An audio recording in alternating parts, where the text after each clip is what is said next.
चरक संहिता के अध्ययन हेतु आप सभी का स्वागत है। हम चरक संहिता के सूत्र स्थान के 27वें अध्याय, जिसका नाम है अन्नपान विधिम अध्याय, का अध्ययन कर रहे हैं। यह अन्नपान चतुष्क का तृतीय अध्याय है।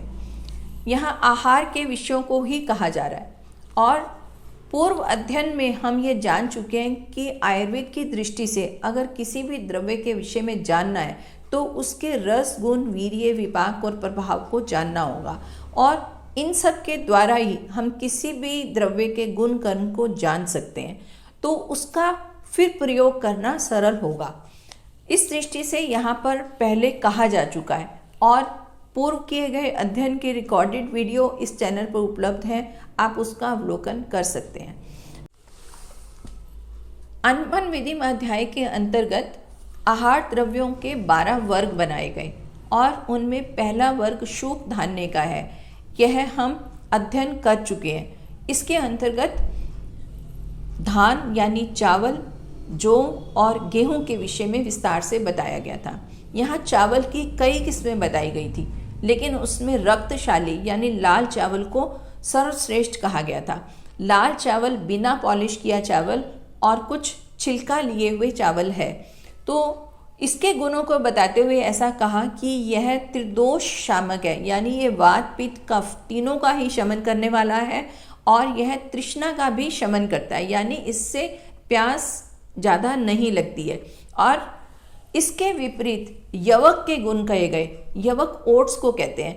यह लाल चावल के विपरीत गुण वाला है, यानी यह त्रिदोष को प्रकोपित करने वाला है और तृष्णा को लगाने वाला है। तो इस तरह यहाँ इनके गुण बताए गए। अब इसके पश्चात साठी चावल के विषय में कहा जा रहा है। साठी चावल वह चावल होता है जिसकी फसल 60 दिन के अंदर पककर तैयार होती है और उसके विषय में ऐसा कहा कि यह शीत वीर्य है, मतलब यह स्वभाव में ठंडे होते हैं और यह स्निग्ध हैं, कुछ चिकनाई लिए हुए हैं, हल्के हैं, यानी ये जल्दी से पच जाएंगे और मधुर हैं, त्रिदोष शामक है, मतलब ये भी तीनों वात, पित्त, कफ दोषों का शमन करते हैं और साथ ही ये शरीर में स्थिरता उत्पन्न करने वाले हैं। तो ऐसा उनके गुण कहा।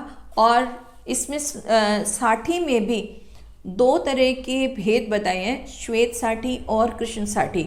तो इनमें श्वेत साठी यानी सफ़ेद चावल को काले चावल के तुलना में अधिक लाभ वाले कहा गया है।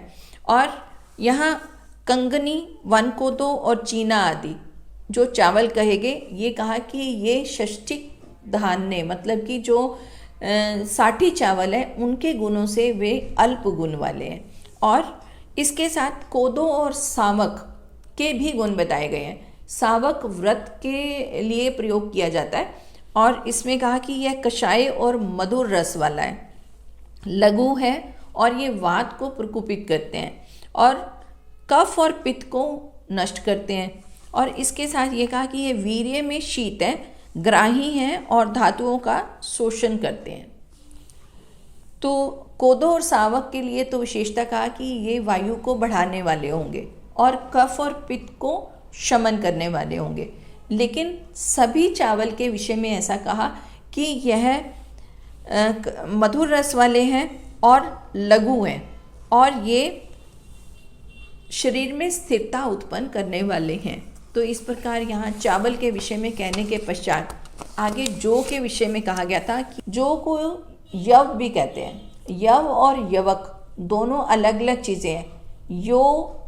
जौ को कहते हैं, यवक ओट्स को कहते हैं। तो यहाँ पर अब जौ के विषय में कहा जा रहा है कि यह रुक्ष है, यानी अगर जौ का सेवन किया जाए तो यह शरीर में रुक्षता उत्पन्न करेगा और इसी दृष्टि से अगर जौ का सेवन करना है तो उसकी रुक्षता को कम करने के लिए स्नेह का भी प्रयोग करना होगा। तो जौ के साथ घृत का अगर सेवन किया जाए तो यह रुक्षता नहीं करेगा। अब इसके आगे इसके गुण कहे कि यह भी शीतल है। जिस प्रकार धान के विषय में कहा कि वह शीतल है, तो जौ भी शीतल कहा गया है और इसीलिए ही जौ के सत्तू का सेवन ग्रीष्म ऋतु में किया जाता है, क्योंकि यह स्वभाव से ठंडे है और यह लघु है, यानी यह शीघ्र पच जाता है और मधुर रस वाला है और वायु और मल को बढ़ाने वाला है। यानी यह जब रुक्ष कहा गया तो रुक्षता होने के कारण यह वायु को बढ़ाएगा और इसके साथ ही यह मल को भी बढ़ाने वाला है और यह शरीर में स्थिरता उत्पन्न करता है। यह धान और जौ दोनों का लगभग एक जैसा ही गुण, धान से भी शरीर में स्थिरता उत्पन्न होती है, जौ से भी शरीर में स्थिरता उत्पन्न होती है। और इसके और गुण कहे कि यह कषाय रस वाला है और बलवर्धक है और कफ जन्य विकार को दूर करता है। और इससे हमें ये समझना है कि अगर किसी व्यक्ति को कफश रोग है तो वहाँ पर चावल की तुलना में जो अधिक लाभदायक होगा, क्योंकि यह कफश रोगों को शमन करेगा। अब इसके पश्चात गेहूं के गुण बताए जा रहे हैं और गेहूं तो जीवन के लिए मुख्य एक अंग माना जाता है। अधिकतर प्राणियों का जीवन गेहूं पर निर्भर है। अब गेहूं में ऐसा कहा है कि यह संधान करने वाला है, वात का शमन करने वाला है और रस में मधुर है, वीर्य में शीत है और यह जीवनीय है क्योंकि यह जीवन देने वाला है। बृहन है और वृष्य है। वृष्य का मतलब ये पौरुष शक्ति को बढ़ाने वाला है और स्निग्ध है और शरीर में स्थिरता पैदा करता है एवं भारी है। पहले धान और जौ दोनों को लघु का है, लेकिन यहाँ गेहूं को गुरु कहा है। तो इस तरह से इनके गुणों को कहा गया। शूक वर्ग को कहने के पश्चात अगला शमी वर्ग का वर्णन किया जा रहा है। शमी वर्ग के अंतर्गत फलीदार पौधे हैं, यानी यहाँ फलियाँ लगती हैं और फलियों के अंदर बीज जो है उसको दाल के रूप में प्रयोग किया जाता है। दालों में भी लगभग सभी दालों का वर्णन यहाँ पर किया गया है, जैसे मूंग, उड़द, राजमा, चने, मटर, अरहर, मोठ, कुलथ आदि। अब हम इन सभी दालों को एक एक करके उनके गुण कर्म के विषय में जानेंगे। तो यहाँ सबसे पहले मूंग के विषय में कहा गया है। पहले मूंग के गुण कहे जा रहे हैं कि यह कषाय मधुर है, यानी कषाय के साथ साथ मधुर रस वाला है और रुक्ष है, यानी इसके सेवन से रुक्षता उत्पन्न होती है और शीत वीर्य है और विपाक में कटु है। ये विशेष ध्यान देने वाली बात कि रस में मधुर है लेकिन विपाक में कटु है। हल्का है, यानी ये सुपाच्य है और विशद है और कफ पित्त नाशक है। अब मधुर रस वाला है लेकिन कफ नाशक है। ऐसा क्यों? क्योंकि इसका विपाक कटु है, तो कटु विपाक होने के कारण ये कफ नाशक है, लेकिन मधुर रस होने के कारण यह पित्त शामक है। तो इस दृष्टि से इसे कहा गया और दालों में इसे उत्तम कहा गया क्योंकि यह लघु है, सुपाच्य है और शीतवीर्य है। तो इस दृष्टि से सभी दालों में से श्रेष्ठ कहा है। मूंग को सर्वश्रेष्ठ बताने के पश्चात अब उड़द के विषय में कहा गया है और पहले भी हम ये जान चुके हैं कि दालों में हिततम मूंग है और अहिततम उड़द है और उस दृष्टि से यह जानना आवश्यक होता है कि क्या उड़द का सेवन नहीं करना चाहिए। लेकिन अब यहाँ पर गुण बताए जा रहे हैं, तो उन गुणों को जानकर ही हम ऐसा निश्चित करेंगे कि इसका उपयोग कब करना है। तो उसमें पहले कहा कि यह उत्तम शुक्रवर्धक है, यानी शुक्र की वृद्धि करने वाला है। तो उस दृष्टि से यह पुरुषों के लिए हितकारी है और यह वात नाशक है, यानी अगर वातज रोग है तो वहाँ पर उड़द का प्रयोग किया जा सकता है। और स्निग्ध है और उष्णवीर्य है, यानी ये चिकनाई लिए हुए और गर्म है, तो उस दृष्टि से सर्दियों में इसका उपयोग अधिक किया जाता है। और इसके उड़द और उड़द की दाल के अलावा यहाँ दाल से ही पिनियाँ बनाई जाती हैं और उड़द पाक भी बनाया जाता है और यह सर्दियों के लिए अति उत्तम माना गया है। और यह मधुर रस वाला है, गुरु है और यह बलवर्धक है, मल मूत्र को अधिक उत्पन्न करने वाला है और पुंसवन शक्ति को शीघ्र ही बढ़ाने वाला है। तो इस दृष्टि से उड़द भी सेवनीय है और इसका उपयोग इन गुणों को जानते हुए हम यथायोग्य कर सकते हैं। अब उड़द कहने के पश्चात राजमाश के विषय में कहा जा रहा है। उड़द को माश कहते हैं और राजमाश मतलब ये उड़द जैसा ही लेकिन उड़द से बड़े साइज में, और राजमाश को साधारण भाषा में राजमा कहा जाता है। और राजमा बच्चों को विशेषतः प्रिय होता है, यानी चावल राजमा बच्चे सभी बहुत शौक से खाते हैं। अब राजमा का क्या क्या गुण है उसे हम जानते हैं। सबसे पहले कहा कि यह सर यानी विरेचक है, यानी अगर कहीं मल बंधा है, किसी को विबंध रहता है, कॉन्स्टिपेशन रहता है, तो उसके लिए राजमा विशेष हितकारी है। और यह भोजन में रुचि उत्पन्न करने वाला है, तो बच्चे शायद इसीलिए इसको ज़्यादा पसंद करते हैं। और यह कफ और शुक्र हर है, क्योंकि यह उष्ण होता है, तो इस वजह से यह कफ और शुक्र को शमन करता है। और अम्ल पित्त रोग का नाशक है, मतलब जब एसिडिटी वाली प्रॉब्लम्स ज़्यादा हों तो उस समय भी राजमा का सेवन हितकारी होगा। और यह मधुर, वातवर्धक, रुक्ष, कषाय, विशद और गुरु होता है। तो विशेषता यहाँ राजमा के बारे में ये गुण कहे गए हैं। और इससे हम ये समझ सकते हैं कि यह वायु को बढ़ाने वाला है, तो जिस व्यक्ति में वातज रोग अधिक होंगे उसे राजमा का सेवन कम करना चाहिए। अब इसके पश्चात कुल्लथ के गुण बताए गए। कुल्लथी भी एक दाल है और विशेषता ये पहाड़ों पर ही उगती है और पहाड़ी लोग ही इसको ज़्यादा प्रयोग में लाते हैं। इनके गुणों में कहा कि यह उष्ण है, तो वीर्य में उष्ण होने के कारण ही शायद इसका प्रयोग पहाड़ों पर अधिक किया जाता है, क्योंकि पहाड़ों पर ठंड अधिक है, तो उस दृष्टि से इसका उपयोग वहाँ अधिक है। और यह रस में कषाय है, लेकिन यह विपाक में अम्ल है। और यह कफ और शुक्र हर है और वात नाशक एवं संग्राहक है, यानी ये उष्ण है इसलिए कफ और शुक्र का हरण करने वाला है, मतलब उनको कम करता है। लेकिन ये वात भी नाशक है, तो वायु का भी ये शमन करेगा और ये भी मल को बांधने वाला है। ये विशेषता कुल्थ दाल के विषय में कहा जा रहा है। और कास, हिचकी, श्वास और बवासीर, इन रोगों के लिए इसे हितकारी कहा गया है। उष्ण है, उष्ण होने के कारण कफ का शमन करता है और ये सभी रोग कफज ही हैं, तो इसलिए इन रोगों के लिए ये हितकारी कहा गया। कुल्थ के विषय में विशेषता ऐसा कहा जाता है कि यह रीनल स्टोन्स के लिए बहुत उपयोगी है और हम गाल ब्लैडर के लिए भी इसका प्रयोग करते हैं, यानी यहाँ जहाँ पर भी अश्मरी बनती है उसके लिए कुल्थ का प्रयोग किया जाता है। यह औषधीय निर्माण में भी प्रयोग किया जाता है और बहुत बार इसका अनुपान भी करवाया जाता है, यानी जो अश्मरी के लिए औषधियाँ बनाई जाएंगी उनको खिलाने के साथ इसका सूप का प्रयोग किया जाता है, तो यह अनुपान कहा जाएगा। और कुल्थी को कहने के पश्चात मोठ के विषय में कहा जा रहा है। मोठ भी मूंग जैसा ही होता है, लेकिन उसका रंग पीलापन या भूरापन लिए हुए है। और इसके गुणों को बताते हुए ऐसा कहा जा रहा है कि यह रस और विपाक में मधुर है, यानी रस भी मधुर और उसका विपाक भी मधुर है। संग्राही है, यानी मल को बांधने वाला है। गुण में रुक्ष है, मतलब इसके सेवन से शरीर में रुक्षता उत्पन्न होगी।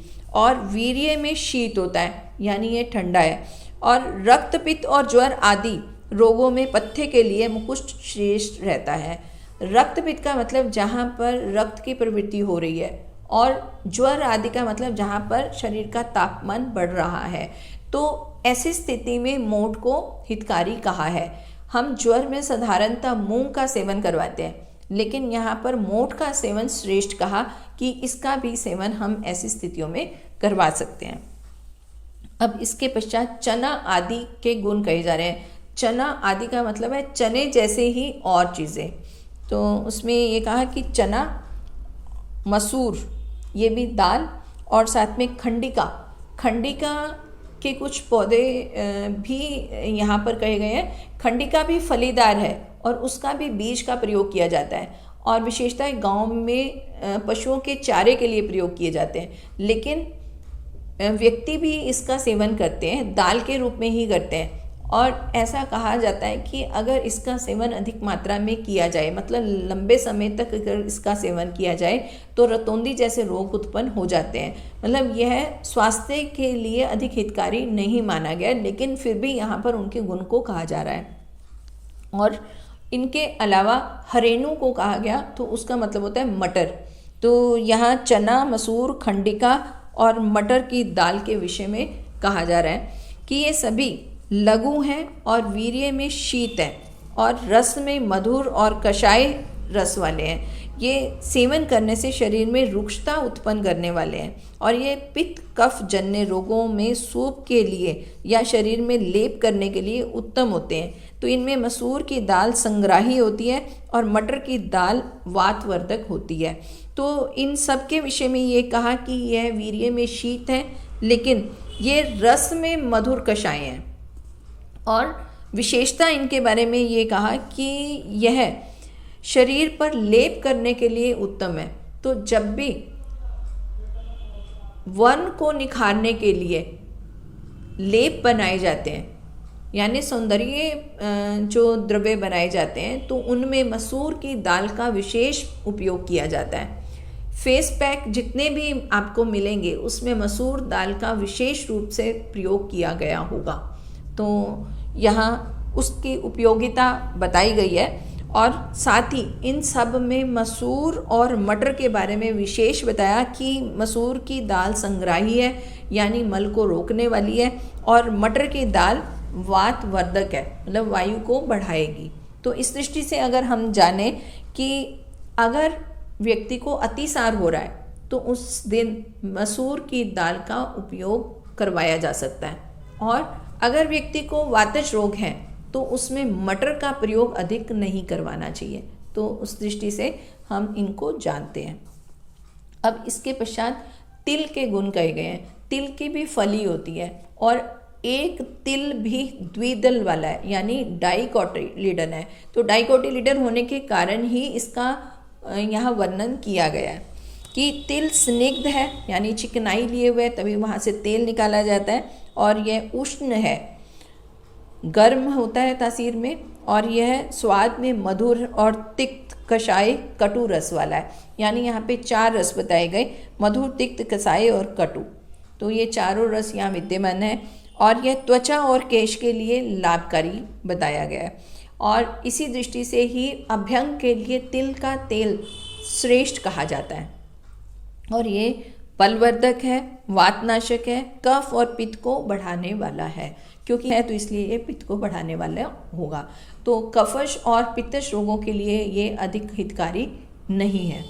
और अब इसके पश्चात शिंबी वर्ग के और द्रव्यों के विषय में कहा जा रहा है, यानी वहाँ उनका नाम तो नहीं बताया जा रहा, लेकिन उनके गुणों को कहा जा रहा है कि अनेक प्रकार के शिंबी धान्य जिनका नाम यहाँ वर्णन नहीं है, वे सभी धान्य मधुर, शीतल, गुरु, बलनाशक और शरीर में रुक्षता उत्पन्न करने वाले हैं। और बलवान पुरुष को इन अनेक जातियों के शिंबी धान्यों को घी के साथ सेवन करना चाहिए।